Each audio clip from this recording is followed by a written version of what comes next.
প্রায় ১ মাস হতে চলল জিম্মি অবস্থায় রয়েছে এমভি আবদুল্লাহ জাহাজের ২৩ নাবিক। এখনও তাদের উদ্ধার সম্ভব হয়নি। ঈদের আগে তো কোনোভাবেই সম্ভব নয় তাদের মুক্ত করে দেশে ফিরিয়ে আনা। দিন যত যাচ্ছে সংকট ততই বাড়ছে, কারণ খাবার ও পানির অভাব শুরু হয়ে গেছে। ঠিকঠাক গোসল করতে না পারায় জিম্মি নাবিকদের শরীরে চর্মরোগের মতো জটিল রোগ দেখা দিয়েছে। জানা গেছে, সংরক্ষিত পানি যাতে দ্রুত ফুরিয়ে না যায় এ কারণে রেশনিং করে স্বাদু পানি ব্যবহার করতে হচ্ছে। সপ্তাহে মাত্র ১-২ বারের বেশি গোসল করার সুযোগ পাচ্ছেন না তারা। এ কারণে নাবিকদের শরীরে আস্তে আস্তে মারাত্মক আকার ধারণ করছে চর্মরোগ। প্রাথমিক চিকিৎসার জন্য জাহাজে যেসব ওষুধপত্র ছিল তাও গেছে ফুরিয়ে। এমন পরিস্থিতিতে দ্রুত তাদের উদ্ধার তৎপরতা চালানোর অনুরোধ জানিয়েছে নাবিকদের স্বজনরা।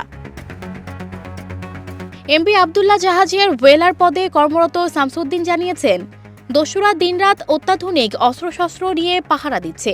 তবে দীর্ঘদিন থাকার কারণে নাবিকদের সঙ্গে দস্যুদের সুসম্পর্ক গড়ে উঠেছে। এ কারণে নাবিকদের এখন আগের মতো নির্যাতন করছেন না, থাকতে দেয়া হচ্ছে নিজ নিজ কেবিনে। পাশাপাশি জাহাজে নিয়মিত কাজও করছেন নাবিকরা।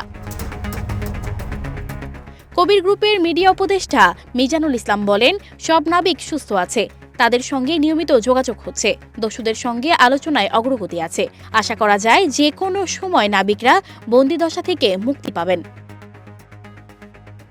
সানজিদা রহমান, প্রবাস খবর।